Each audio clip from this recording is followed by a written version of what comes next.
Hello, everyone. Dr. Glenna here, reminding you that therapy is a lifestyle. Thank you so much for joining me for the happy hour. Today is Wednesday, February 25th, and I am so glad to EC you. Man, like electronically. Okay, anyway. Hi. Nice to see you. My name is Dr. Glenna. I'm a mental health therapist, a licensed clinician with a private practice in Torrance, California, where I specialize in anxiety-based disorders and emotional abuse recovery and helping people to redesign their entire lives so they can go on and just be happy because who doesn't want to be happy? I do the happy hour, which is a weekly wellness webinar. It's completely free every Wednesday at 1:30 Pacific Standard Time, in the words of the great DJ Head, West West. So the happy hour is a informational webinar. This is not to be used in lieu of any mental health services that you are receiving, meaning you do not get to go back and say, Dr. Glenna said I can just come to the happy hour and I don't need to go to therapy or take my medication. It is to be used for educational purposes only in conjunction with something else that you're doing. So we come here, we learn, we take practical steps. You take it back to your therapist, you do something with it, you take it back to your friend group. I don't know. Maybe it's the Friday night chat. I don't know. Whatever you want to do with it is all right with me. I'm currently accepting clients up and down the state of California. That is everything from Stanislaus to San Diego. So if you're interested in therapy, you can go to my website, drglenna.net, and hit that one-on-one button, and I would love to speak with you. My lists are never exhaustive. Let me throw that in there because I'm always halfway through the thing before I remember to say that. My lists are never exhaustive. So just because it's not on my slides doesn't mean that it's not real and that it doesn't exist. And I think those are the biggies. Accepting new clients, therapy is a lifestyle.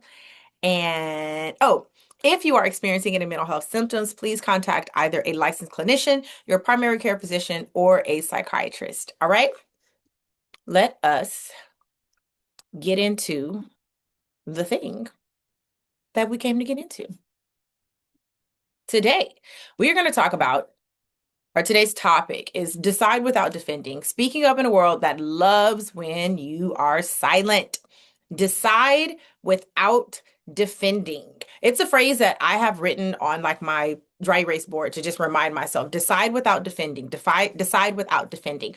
What do you want to do? How do you want to do it? Who do you want to do it with? Who do you want to be around? Who do you not want to be around?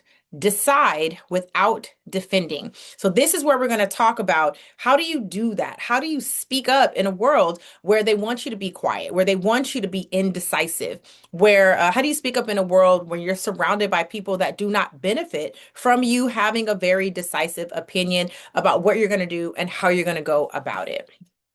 Again, my name is Dr. Glenna, and I am like always ready for a snack. Fun fact, always ready for a snack. Just had a Snickers. Might have a Reese's after we're done here. What does decide without defending mean? Okay. Deciding without defending, it means you are making a choice without excessive justification. Okay. The key word here is without excessive justification. I know, I know, I know. No is a whole sentence. Technically, on some level, it's poor grammar, but I understand the sentiment of no is a whole sentence, meaning you don't have to ask permission to tell someone how you feel or what you need. You can just say, no, that doesn't work for me. No, thank you. I don't want any of what you're offering. No, thank you. I don't want to participate. Yes, yes, yes. Deciding without defending. It doesn't mean that you don't give any context for your decision. It just means that you don't give any excessive justification. It means you say what you need and you say what works for you and you let the chips fall. Okay. Well, I need this and I need that. I just want you to know. And I mean, I didn't want you to feel like this. And the excessive justification is what we want to move away from. We are not over explaining to earn approval. We are not over explaining in order to earn approval. We are learning to get okay with the feeling of everybody is not going to be okay with what works best for us. We are not going to over explain. We're not working hard to make sure that we have acquired a person's love, approval, affection. We're not doing that. Okay. And we are allowing our decisions to stand without debate. Giving context into your decision is one thing. Debating your decision is another. If someone says, hey, like, do you want to go do karaoke, on a Friday night? And you're like, you know what? It's been a long week for me. Thank you so much for offering, but I think I'm just going to stay home. And they're like, what do you mean? Don't you want to do karaoke? It's been a long week and I just kind of want to get some rest and I'm going to stay home. Okay. It's a little bit of context because although no is a complete sentence, according to kind of traditional societal norms, just to say no, a little bit, it's an option, but it doesn't have to be an option, especially when we're dealing with people that you love and that you actually care about, right? So, giving a little bit of context into why you're doing what you're doing without debating. I'm not going to debate you about why I don't want to do karaoke on a Friday night if it's been a long week. Deciding without defending, it's not rigidity. It's not the idea that, nope, I'm not doing that, and there's nothing that no one can say to change my mind. It's not rigidity.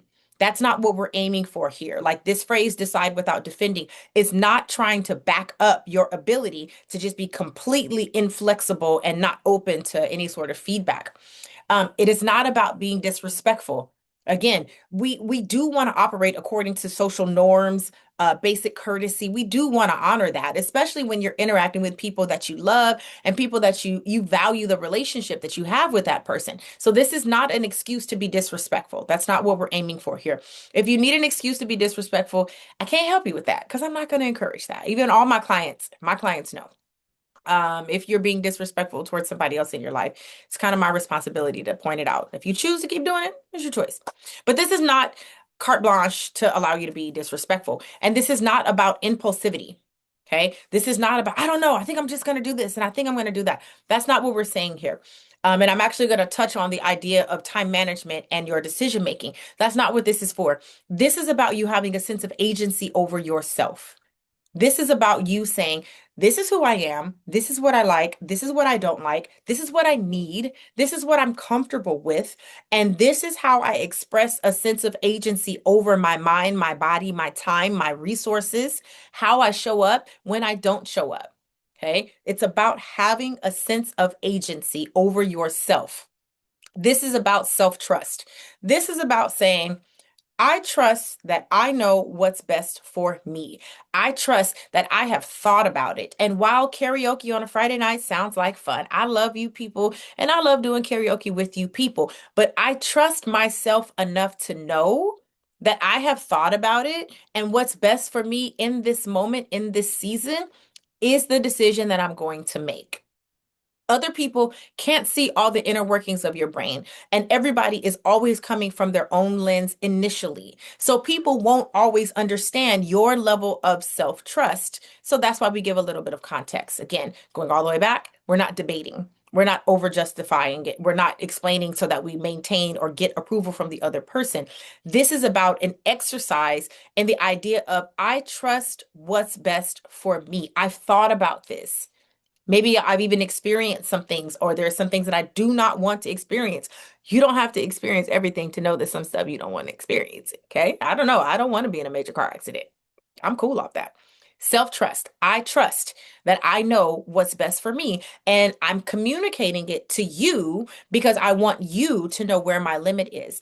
And speaking of limits, boundary clarity. Last week I gave the example. I mean, I talked about boundaries and setting boundaries with other people. Dr. Glenna's consistent bootleg definition for boundaries are the conditions at which a person has access to you.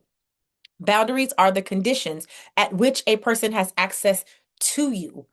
You can come to my house. I love when you come over, but under the condition that you call before you come. You can borrow money, no problem. I'll loan it to you all day long under the condition that you pay me back in a reasonable amount of time. Okay. Boundaries are the conditions at which a person has access to you. So when we talk about boundary clarity, when you are deciding without defending, you are helping people to understand where the boundary is. I love you. I want you in my life, but you can only be in my life under these conditions. If you continually blow past me telling you what helps me to feel good and what helps me to feel safe, ultimately, I might have to make a decision that you can't be as close to me or you can't be in my life at all. So again, it's not about being rigid. It's not about giving you an excuse to be mean or disrespectful to the people around you, but it's really about a sense of agency and how you express yourself to other people. Why are we like this? The $1 million question. Why are we like this? I got a few different reasons. My lists are never exhaustive, but I got a few different reasons why we're like this. One, Our stress responses. We've heard of fight and flight, right? We know that, if we hear something or, if you are, of the persuasion, then when you see a group of people running, you're going to run too, right? That is a flight response. Okay. If someone comes up and you feel threatened, you might physically fight. You might argue that is a fight response. The other two stress responses that aren't talked about as much are freeze and fawn. A freeze response is when there is stress thrown at you, you tend to become inactive. You get overwhelmed with everything that's going on. And what does that lead to? Indecision. Okay. There's indecisiveness and then there's indecision altogether. Okay. Indecisive, I'm kind of, I don't know, maybe this, maybe that. Whereas indecision is I'm just not making a decision at all. I'm frozen. I'm not answering my phone. I'm not responding to emails. I'm not doing anything in motion. Um, and again, it is a stress response. When your body experiences something that it finds scary or it thinks is stressful, freeze is one of the stress responses that we get. Fawning is another type, and this is where we start to prioritize other people's needs in order to maintain safety. So this is where we're like, we become very small and very agreeable. We will literally forget that we even have needs, all in the name of making sure that the other person is more comfortable. We start over explaining, we start over justifying, we start deferring to the, oh no, whatever, yeah, whenever you want to do, it's fine. No, I'm fine. I don't even have any response to that. I'm totally fine. Everything's good. Let's go to dinner. Everything's fine. And we start fawning. And again, it is a stress response. Stress does not always mean that a lion is literally chasing you. Stress could mean your brain detecting a potential argument with your partner as potential abandonment. And so now your brain and your body and your nervous system respond with a fawn response. I'll be small and I'll be agreeable. Just please don't leave me. Okay, so why do we do this? Why do we have trouble answering definitively? Because our stress response is kicking in, and this is what it looks like on a day-to-day basis and on a relational basis. This is at work, romantic relationships, family, coworkers, friends, siblings. If there is something that your body perceives as a threat, fight, flight, we know those, but freeze and fawn kick in, and sometimes those can be a little less recognizable. Okay. We have codependency patterns. We have people that are independent, which is it's great to be independent. When you're in relationships with other people, romantic or platonic, we aim for interdependence, right? We want a person where they can lean on us and we can lean on them. And we ask them for help and they help us, and they ask us for help and we help them. We're looking for interdependence, okay? Codependency happens when you are more concerned about the other person's feelings than you are yourself, and you will abandon your own needs all in the name of, I have to make sure that I keep you in my life. Okay. So we hear about codependency a lot in romantic relationships. It absolutely goes beyond that. It goes into, parent-child, friendships. It goes into a lot of different relationships. If a individual is struggling with codependent tendencies, then those tendencies are not limited to one type of relationship. They're going to permeate other areas of their life. When we talk about codependent patterns, we're looking for external approval. It's when external approval becomes the decision-making process. I will abandon any of my needs or even the perception that I even have needs. And I will completely defer to the person next to me because my thinking is if I give them what they want, I can stay in their life. They won't leave me. I won't be alone. I won't be abandoned. I won't lose my social status, the social currency that comes with being a part of certain relationships. And also, there's a deep fear of disappointing others. We're concerned about the repercussions. If I disappoint somebody else, if I do something that someone else doesn't like, what's going to happen? How are they going to respond? Will they get rid of me? So again, codependency is something, it stays with the individual. It's not reserved for certain relationships, and it is often pervasive. You'll find the one friend in the friend group that will just go, they are exhausting themselves. They're at everybody's party, they're at everybody's everything, and they are utterly exhausted because they are more concerned about everyone else than they are about their own feelings. Also, generalized anxiety. I've said this before, everyone has anxiety. Anxiety is a warning system in your body. You do not want it to go away. I hear people say, how can I get rid of my anxiety? You don't want to get rid of your anxiety, no more than you want to get rid of happy. or anger. It is an emotion that you feel. Anxiety in your system is a warning system. It lets you know when you are in potential danger. It is not something that you want to get rid of. You want to learn how to manage your anxiety so that it doesn't come up at times where it's disproportionate to what's actually going on. What does generalized anxiety have to do with decision making? When you struggle with anxiety, you often have catastrophic thinking. So your brain goes to the most catastrophic thing that could happen as a potential thing that could happen. So when you try to make a decision or when you want to do something, your brain is like, but what if we get into a car accident on the way to that party? Well, I don't, maybe we shouldn't go to the party. Maybe I shouldn't wear this. Well, what if it starts raining? It's been raining in LA. What if it starts raining and then it like floods? Right? The anxiety, uncontrolled, unmanaged, will make it so that your brain will drum up the most catastrophic things possible. And if you are concerned about getting into a major car accident on the way to your friend's house, how do you think that's going to affect your decision making as to whether or not you're going to go? Another way that anxiety pops up and it's just rude to us is it causes overanalysis. Anxiety presents like an innumerable amount of questions. And there's a part of us, our human nature, that thinks if I could just answer all of these questions, everything will be all right. I will feel better if I can just answer every single question. But anxiety, I mean, it's literally like branches, branches in the forest.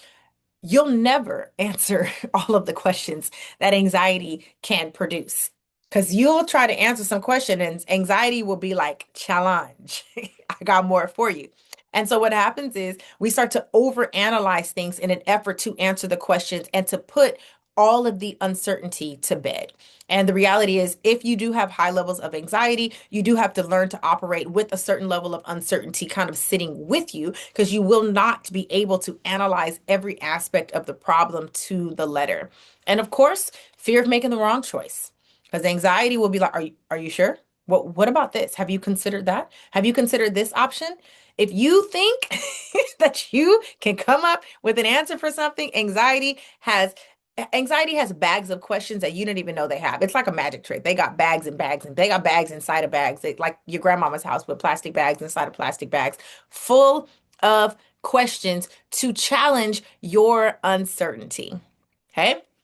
So in that, we have to learn to move with a certain level of anxiety living with us until we learn how to manage it. Again, I am accepting new clients if you struggle with anxiety. That is my expertise.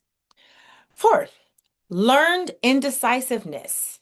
Learned indecisiveness. It's just what it sounds like. You learned to be indecisive. This happens when your decisions were criticized.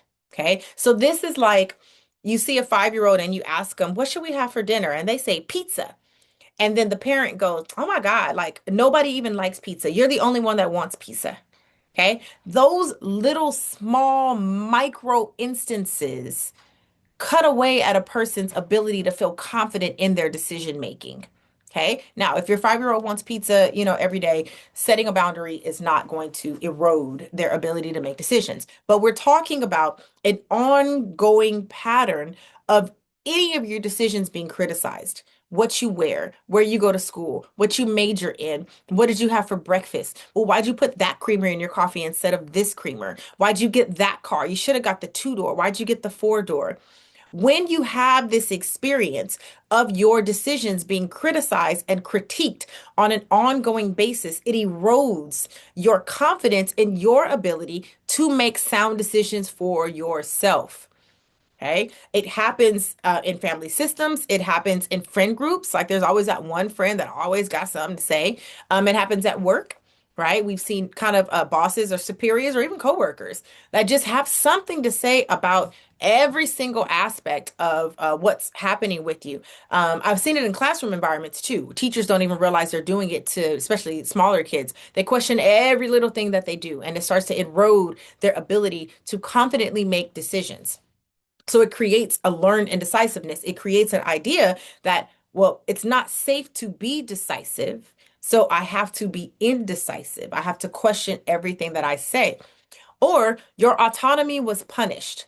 Maybe you were that kid, that teenager, that young adult, that older adult, that you were just fine. with moving about the country. You were just fine with operating within your own autonomy, you had no problem with it, but somehow it was punished. If you made a decision for yourself that didn't include your partner, oh my God.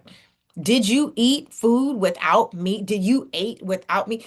I had a I had a situation in college where I had to stop being friends with somebody because she was like, "You went and you went to the wherever we ate food. You went without me." And I was like, "Well, yeah, I got hungry and I used my meal plan." Crazy concept. I can't believe it. I said, "We can't be friends no more because every time I get hungry, I'm gonna eat." I don't know what to tell you. When your basic autonomy is punished, we learn that indecisiveness is safer.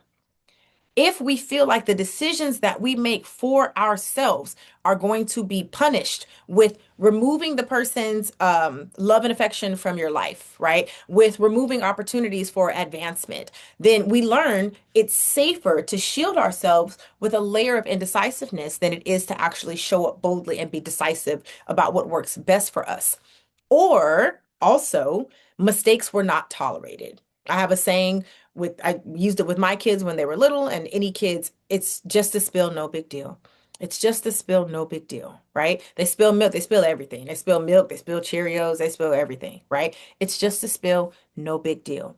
If you learned that when you spilled that milk, it was oh my God, what's wrong with you? You making a mess. Like, move, get out the way. Like, if you learn that if you made a mistake, you were the problem, you were bad, you should carry shame, then you learn there is no room for error. I have to be perfect. I cannot miss. I have to get it right on the first time. I have to understand the information. I have to know how to do things that I've never been exposed to and nobody has talked to me about before. If you learn that mistakes were not tolerated and it was going to be a problem, then you start to learn indecisiveness and you develop learned indecisiveness. Okay. Over a period of time, you started to come to an understanding of indecisiveness is the move. Decisiveness is a problem. Indecisiveness will keep me safe. Perfectionism. Perfectionism is another form of support. It's another shield that we kind of put up for ourselves because we think if I'm perfect, you can't touch me. Can't touch me. You can't criticize me. You can't say anything bad about me. You can't come for me. If I'm perfect, if I don't miss, you will not drop a pass. If I'm perfect, then everything will be okay. And in that, you're always waiting for the right decision. I don't want to. Just hold on. I don't know. You've been about to buy how you got $150,000 saved up specifically for this, and you've been about to make a move for 6 years. Okay, you're waiting for the right decision because you're expecting all of the elements to be absolutely perfect. Also, with perfectionism, you are overly concerned with the opinions of others. You struggle with perfectionism, so you don't want to step out because you're like, well, what is such and such? What are they going to say? Well, what did they think about my outfit, my career choice? I did a speaking engagement. What are they going to say? Overly concerned with everyone else's opinion to the point where you won't take any step forward in any direction. And of course, good old fashioned analysis paralysis. Okay. You're over analyzing things to the point where you are paralyzed. You are, like I mentioned before, freeze. Your stress response is now frozen. You have analyzed every single aspect of this to the point of indecision. All of the options are sitting in front of you, and you're not making any moves in any direction. Excuse me. Why do we do this? Self-confidence disruption. Along the way, there was a disruption in your self-confidence. Maybe you were the kid that, you were doing this and you dressed like Punky Brewster, and I'm telling my age, but I don't care. You dressed like Punky Brewster and, no one seemed to care. And then all of a sudden, you made one bad decision, and globalized, I can't trust myself. I can't trust myself. Nope, nope. I knew what I was doing. I was along my career path. I'm gonna move to Kentucky and, buy a condo. And then all of a sudden something happened that disrupted your confidence. Sometimes it's a thing, it's a choice, it's an external voice, but something happened that shifted your confidence level. And now instead of feeling self-confident in your decision and in the way that you move, you started to believe, I can't trust myself. I can't do this. And fear of failure and fear of success. I think fear of failure is more common or we're more aware. of a fear of failure, right? I don't want to fail. I don't want to look stupid. I don't want to lose money. I don't want to take that really hard class and not be able to pass it. But fear of success, they're equal. Fear of, will I be able to maintain it, right? If I get it, will I be able to keep it? If I end up with my dream person, will I be able to maintain that relationship? Or will in 5 years, will I be embarrassed after having spoken so highly of this person that the bottom fell out, right? Fear of failure and fear of success both create avoidance. And we believe that somewhere in our brain, we believe that there's safety in avoidance, but both create, I'm just going to avoid making any moves in any direction because it seems safe. It's not necessarily safe, but it seems safe. It also creates delay. So maybe not complete avoidance, but it definitely creates delay. It definitely creates a delay in the decision-making process, a delay in when you move forward, just a delay in an application. And now here you are waiting until the last minute because you couldn't decide, what am I going to put in there? Should I do this? Should I do that? And it also creates overthinking. If you have a fear of failure or a fear of success, you start overthinking things because you're trying to prevent yourself from experiencing what your brain and your nervous system have deemed as potentially scary or at the very least uncomfortable experiences. Also, why do we do this? Because it has become a maladaptive coping strategy. One or many experiences taught you that overthinking, indecisiveness, or defaulting to someone else was a better behavioral choice. Maladaptive coping strategy means this is a way that you learn how to cope and get through things. When the going gets tough, say, what do you think? Well, whatever you say. There's something that happened that your brain, your body, your nervous system learned. This is the way that we operate. And you think, oh, I'm just an easygoing person. But if you really think back, you could probably track it back to a time where you learned just no, the better way to cope, the safer way to cope is just a default and don't have a spine. Don't think, don't speak up, don't stick your neck out there because that's going to be too dangerous. And analysis paralysis, sorry, it's kind of on there twice, but I wanted to make sure that I highlighted it. But analyzing your options to the point of becoming overwhelmed with your options. Okay. If you struggle with analysis paralysis, again, it has to do with your freeze response overall. Who benefits from this? Okay. Because all of our behavior is shaped, influenced at the very least from who we interact with. I don't know that you're indecisive.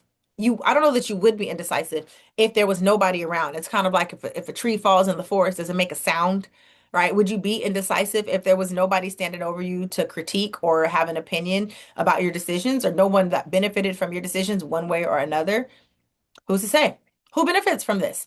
Abusive or controlling individuals. Now, they are the top ones that benefit from it. If they are abusive, physically, emotionally, financially abusive, if they are controlling, right? Well, I just want to be close to you so that I can protect you. I need to be with you every minute of the day. That's not care. That's control. That's control. They benefit from your indecisiveness. They benefit from you not really knowing how you feel. They benefit from your fear of success, your fear of failure, your analysis paralysis, your confidence disruption. They benefit from that because when you throw up your sense of agency, when you throw up your sense of self and just kind of turn it over to the next person, you're easier to control. It's easier for them to say, perfect. We're going to do this with the money. We're going to do that with the money. We're going to go here. And, all my brothers are going to move into our house since you don't have the ability to say no or to definitively say that makes me uncomfortable. I'm going to do everything that I want to do. And part of why these people like us and love us is because they can do whatever they want to do, right? Unfortunately, they don't love us for who we are because they ain't really took the time to meet us for who they are. They love us because we let them do whatever. Like, oh my God, she just lets me do whatever. I love it. He just lets me do whatever. He doesn't care. Like, he's just whatever. They don't love you. They love the fact that you don't have a sense of agency and that you will submit it to them. Toxic relational systems. There's levels to this. There's unhealthy, there's toxic, and then there's abusive. Toxic can just be slightly above unhealthy patterns where maybe we're going around and around in circles. It's the person that won't let you go but won't treat you right. It's like, yeah, it's not quite abuse. and it's a little bit more than unhealthy. It's kind of toxic. It's the parent that wants something from you, but they talk crazy to you and they only talk nice to you when they need something. Those people benefit from you not being very decisive. Those who use negative reinforcement. Positive reinforcement is, oh my goodness, I love your cornbread muffins. Like, can you please make me some? I would really appreciate it because yours tastes much better than mine. Negative reinforcement is, so you're not gonna get in here and make this. So everybody wants some, but you just gonna sit in the living room and you're going to make this. People who use negative reinforcement to get you in motion benefit from you being indecisive. They benefit when you don't have the ability to definitively say, I'm not comfortable with that. I don't want to do that. That's not what I want for myself. Because they can negatively put pressure on you that evokes shame and guilt and a sense of obligation, and it will get you in motion so that you will do what they want you to do. And naturally, people who just prefer you compliant. Like, oh my goodness, if you could just go along to get along, that would be awesome. That boss that knows what your work contract says that you're supposed to be doing, but they're steady asking you to do things outside of your scope of work. Yeah, they would prefer if you were compliant so that they can get what they want from you. And remember, indecision, it keeps the power external and it keeps your voice suppressed, right? So sometimes people think, oh, it's no big deal. It's not that big of a deal. Whatever happens, happens. It keeps the power external. It means that somebody else is always externally in charge of things. You do not have a sense of agency and it keeps your voice suppressed. That only works for so long before you start to get burned out. Okay. How do these people reap the benefits? Externalize authority. Other people become the decision makers. Okay. Maybe there's an area where you really don't care. You're like, I don't really know. What are we going to eat? And then your partner says, we're going to get burgers. And you're like, okay. There may be areas or pockets of your life where you're kind of, okay, sarah, indecisive about things, or you're not very definitive in certain pockets of your life. But when this idea is pervasive in every way that you move and how you deal with people, everybody around you becomes the externalized authority. Your boss, your partner, your sibling, your parent. You're 45 years old. Your parent is still the externalized authority in your life. Other people become the decision makers in your life. Your internalized critic starts to become intact, meaning you're wrong before you even act. You start to believe you are wrong before you even act. Your internalized critic is when an external voice doesn't even need to be present, and you will naturally criticize yourself. So you're trying to figure out, what to wear to your cousin's wedding, and you've gone through every suit in your closet and every dress in your closet because no one had to be present for you to critique negatively every single thing that you tried to put on. Okay? That is an internalized critic. And again, external people win. External circumstances win when you don't even need them to be around for you to be oppressed. And of course, learned helplessness is the belief that decisions won't change outcomes. It is the belief that it doesn't matter. I've talked about it before in other happy hours, but it's a low locus of control, which is your belief that your input, the actions that you do to contribute, can change the outcome. But when we have learned helplessness, we don't believe that. We don't believe there's any point in anything that we do. It's not going to change anything. It's not gonna impact anything. It is what it is. And role conditioning. Other people benefit, they reap the benefits of you being indecisive, of you not being able to decide definitively on anything. The role conditioning starts to kick in, and now you are known as being the agreeable one. And this has a back end effect of when you try to stick up for yourself, people are like, no, they won't even hear it. They won't hear it and they won't receive it. And it's twofold. You are now conditioned that you are supposed to be the agreeable one. So you unconsciously start to slide into this role. Like, say there's a friend group, and we got the one friend she's the planner, and then we got the other friend that's the partier. We got the other friend that's the bartender, and you are now the agreeable one. You are now kind of the white rice, that's kind of neutral, and you don't really have an opinion, and you're easily malleable one way or another. And I just don't get the impression that that's really what you want for yourself. So, of course, practical steps because I'm all about, well, I want you to learn about it. I want you to have a foundation of where it's coming from, but I also want you to be able to say, what are we going to do about it? Because it's not enough to just talk about it in theory and leave it there. And I'm also not all about like, go on, girl, and gas you up, and then, well, now what do we do? So practice deciding what you want. This might seem strange. It might seem tedious. It might even seem silly. But I want you to practice deciding when the stakes are low, when nobody is around, when nobody is in your face, when there's not a timer clicking, when your decisions don't impact anybody else. Decide when the stakes are low. So I want you to decide, what am I going to have for dinner for the next 3 days? Right? I'm gonna decide dinner today. I'm gonna pick up a burger. All right, what am I gonna have for the next 3 days? Okay. And practice making decisions when the stakes are low. What does my schedule look like? What am I going to do on, I don't know, March 14th? Right. I got a couple weeks to even think about it, to consider it, to plan it out. So let me start thinking about it now. What am I going to do with my schedule on March 14th? So I'm going to decide now while the stakes are low, maybe buy a ticket to something so that that helps to solidify your plans, and practice what you're going to do.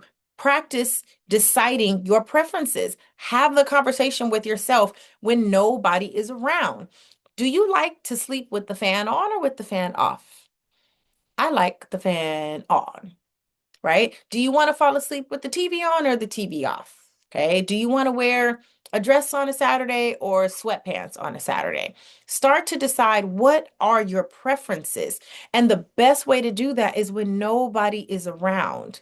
That way, when someone comes around and they say, hey, let's do A, B, and C, or hey, I suggest you do this, you can definitively say, I've already explored that about myself, and what I like is this. And then you can say it with confidence. Okay. So I want you to literally practice when nobody is looking. I want you to stand in the mirror and practice saying, no, thank you. I don't like that. No, thank you. I don't want to go there. Actually, I'm going to do this on Saturday afternoon. I want you to get in the habit of actually using the words, using the verbiage, getting in the habit of blocking things out on your own schedule and making appointments with yourself and learning how to hold those appointments for yourself.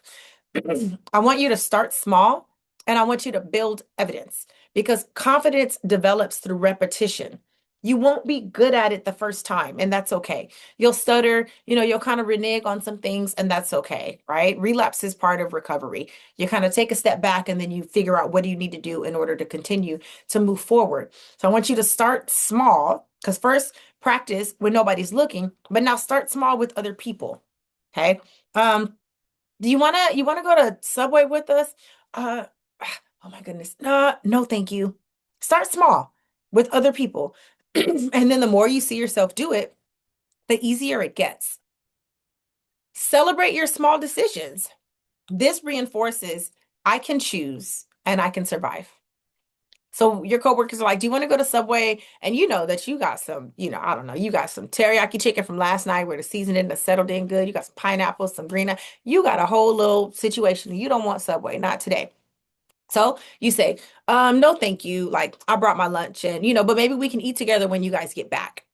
And then you see, oh my gosh, I did not spontaneously combust. My coworkers did not scoff at me and disown me. They actually came back and we ate lunch together. Celebrate that. It seems silly, it seems frivolous, but celebrate it. Celebrate the feeling that happened when you were decisive, and celebrate the outcome, that you were respected. Your decision was respected.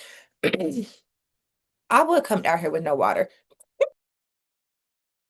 Sorry, I'm in my office and I have not a drop of water, not one drop.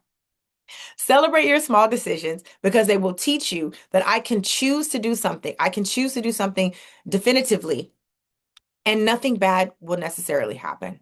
Okay?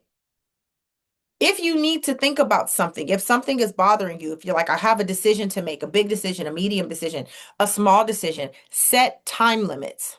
Say, all right, I don't know, I need to buy a new car. I'm going to make a decision by Friday. And Saturday morning, we're going to do it. Right? I need to fill out an application. I'm not sure if I want to do this program or that program. I'm gonna give myself one more week to think about this. And then I'm gonna make a decision. I'm gonna do it. Okay. This reduces overanalysis and this also reduces anxiety loops. And remember, anxiety is an innumerable amount of questions. It will continue to come up with more and more questions to ask you. But setting a time limit, it puts a firm parameter around it. And then you say, all right, when we get to that point, we're just going to jump. If you don't trust yourself with your time limit, tell a trusted friend. Say, hey, I need to make a decision by Friday. Can you check it with me on Friday at 5 o'clock? To make sure that I've taken the action that I need to take. And in terms of friends and people around you, gather information and then decide. So form an educated opinion. We want you to define the decision, set a deadline, and choose. I want you to gather information around what could happen. Right. Like, I've had people come to me. This is a real example. I've had people come to me saying, Glenna, I'm not sure if I want to apply for an MSW program or an MFT program. I don't necessarily know what the difference is between the two, right? So this is gather some information, talk to an MSW, talk to an MFT, do a little research to see how does that play out in the marketplace, and then make a decision. Right? Some decisions are difficult because you're making the decision from a place of ignorance, right? In the purest definition of the word. You just don't know. You're making it a little bit blind. You're making it sight unseen. But when you gather information from people, from research, from other, different sources, it helps you to make an educated decision. And again, define the decision, set a deadline, and choose. Gather the information. Yes, yes, yes. But now we got to put that into motion. Set a deadline and choose. And be careful, but outline the pros and cons briefly. Outline the pros and cons briefly. We are not interested in ruminating. We are not interested in analysis paralysis. Just outline the pros and cons, give it a quick glance, walk away from it, and move towards taking action based on the information that you have gathered. Identify your goals and values. Decisions become easier when they are aligned with your core values and your long-term direction. It's very easy for me to say, like, oh, what kind of party is that? No, that type of party, the activity in that type of party is not in alignment with my core values. That's not in alignment with who I am. Like, oh, you want to, fly across the country to see an obscure music artist? You know what? Right now, that's not in alignment with my current goals. Okay, so I can't participate in that today. It's much easier to make decisions when you know what your values are, when you know what your goals are, when you know who you are and why you are who you are, because then you can easily say that's not in alignment with what is for me in this season. Thank you so much for the opportunity, but unfortunately, I'm not going to be able to participate. And it also alleviates some of the extra feelings that come on the back end of that experience. And process the history, do the work, do the therapeutic work. Where was autonomy punished? Where did indecision become protected? Like, where did this come from? Do the work behind the history of where you got this from. I always say it's not what's wrong with you, it's what happened. Right. So let's do the work to sit down and process what happened. Let's unpack it. Similarly, identify the dragon. Who is the big scary dragon that you feel like you have to slay in your life? It could be current, it could be past, it could be in your history, it could be in your work history, family history. But who or what made deciding unsafe? Was it a person, right? Was it, a person that you just had interactions with that they just weren't supportive or they were overly critical of the things that you decided? Was it a system? Was it a racial infrastructure or a professional infrastructure or an educational infrastructure where you learned it is not safe to have decisions or opinions that differ from the majority? And maybe it was a past consequence. Maybe you made a decision and the consequence of that decision was so uncomfortable that it made you think twice about the types of decisions that you made moving forward. Right? Maybe you went out on a limb, you did something that was risky and you cut your teeth really bad and it makes you think twice about being definitive or decision making in that area. Practical steps. Teach your brain it is safe to be definitive. You have to teach your brain that it is safe to be definitive because right now, your brain experience you trying to be bold, trying to speak up. Something happened where it gave you the impression that no, that is not safe. You're going to get your feelings hurt. You're going to be alienated in terms of your family structure, your social structure. And so now we have to reteach our brain that yes, you can have an opinion. Yes, you can speak up. How do we do this? We do it through repetition. Confidence comes in your doing. So when you do it, and when you see that you did not set ablaze immediately, you do it again. And you give your brain examples. I talked about this in maybe 2 weeks ago in terms of like healthy corrective experiences. You give your brain more experiences that are positive that it can rely on and use as evidence that making decisions for yourself is, in fact, safe. How else do you do it? Safe relationships. This is not making everybody around you responsible for your feelings. But when you have repeat positive experiences with healthy people, it retrains the brain that people can be safe. And it also teaches you how to identify safe people so that you can continue to surround yourself with safe relationships. Again, I've also done a happy hour on how to identify safe people in your life. And boundaries. Boundaries are the conditions at which people have access to you. So communicating what the conditions are, right? Unconditional love is kind of only reserved from parent to child. Everybody else is some conditions. Okay. You don't have access to me if you talk to me crazy, if you mistreat me, if you disrespect me, if you do things that I find mentally, physically, spiritually, and emotionally harmful. So set boundaries. That way you ensure that the interactions that you have around you are safe, are positive, and are healthy. I said this earlier, practice better time management. Practice better time management. This is a very practical thing to do. It's not super deep, right? Indecisiveness comes with feeling rushed. When your body is already stressed, okay, what do I do? Wait, do I do this? Do I do this first? Do I do that first? Indecisiveness, it comes with feeling rushed. The feeling of feeling, I don't know what to do, mimics when you are you're doing things at the last minute. You're making decisions at the last minute. You have to make rush decisions because you don't have time to now make a calm decision. You're stressed out about what you're going to wear because you've waited until you had 10 minutes before you needed to leave your house before you could put something together. So you think that you're indecisive about your clothes, and actually it's your time management skills that makes you feel rushed. It's much easier to make a confident decision when you are calm. Manage your time in terms of your project management, your school assignments, your work things. I mean, if you got company coming over, for a birthday party in 2 months, start decluttering your house 2 months in advance. It's much easier to make a confident decision when it's coming from a calm place. And we want to use support without deferring authority. So again, we're asking for help. We're asking safe sources for help. Yes, but we're not handing over our authority. So we want to talk it out with a safe person. We are not outsourcing the decision. That's not what we're doing. We are talking it out with a safe person that will support you without influencing you. A person that can be a sounding board, a person that can say, okay, talk to me. What do you, let's lay it all out on the table. A person that can help you weigh your pros and cons, but will also say, all right, we got to make a decision. We're not outsourcing the decision. We are going to a safe person as a sounding board. Rely on some affirmations and some reframes. I am allowed to choose. I am allowed to choose. I am allowed to choose. I don't need to justify my experiences. I don't need to overly explain. I don't need to overly justify my experiences. I can make a decision and adjust later. Meaning, I don't have to make the perfect decision today. I just need to do something today. But I can make a decision and I can adjust later. I am never trapped. But what if I take that job, move into that apartment, get into that relationship? I am never trapped. And my favorite, everything is figure outable. Everything is figure outable. If you get in that relationship, if you take that job, if get yourself into that financial loan, everything is figure outable.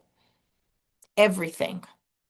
And confront the big feelings. When you make the decision, just because you've made the right decision, even if you know you've made the sound decision, I'm not going to hold you. There will be guilt. There will be remorse. There'll be disappointment in that you had to make the decision. There'll be disappointment on the other side.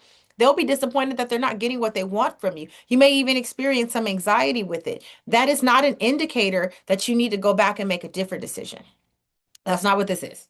That is an indicator that your body has some concerns about what you did. And so you got to confront those big feelings. Do what you need to do to soothe yourself, to calm yourself down. And of course, one-on-one therapy. Like I said, I'm in the state of California, everything from Stanislaus to San Diego, everything in between and on the outskirts. Would love to meet with you.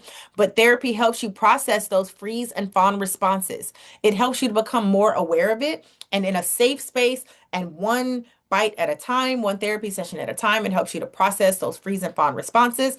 It also can help you to reduce the anxiety around decision making. Can absolutely help you learn to recognize your anxiety when your warning system is kicking in prematurely, when we don't need all of that, and to help you better manage your anxiety, rebuilding self-trust. EMDR is a therapeutic technique that helps your brain move the memory so that it's not so intense, right? The intensity related to the scary memory is what is taking up so much brain space and so much heart space and even space in your nervous system. EMDR is a technique that I am EMDR trained that therapists can use to help reduce the intensity of the memories. So then what happens? You can make better decisions because your brain is not believing that you are putting yourself back into a dangerous situation. And of course, therapy helps to strengthen the internal authority. Your therapist is a neutral third party. We don't have a dog in the fight. So we are not concerned about your growing autonomy. We actually want to foster that. All right. That is what I have today. You don't need permission to decide. You need practice. If you want to practice with me, I would love to meet with you. You can visit drglenda.net/therapy, and I would love to work with you. That is all I have for today's happy hour.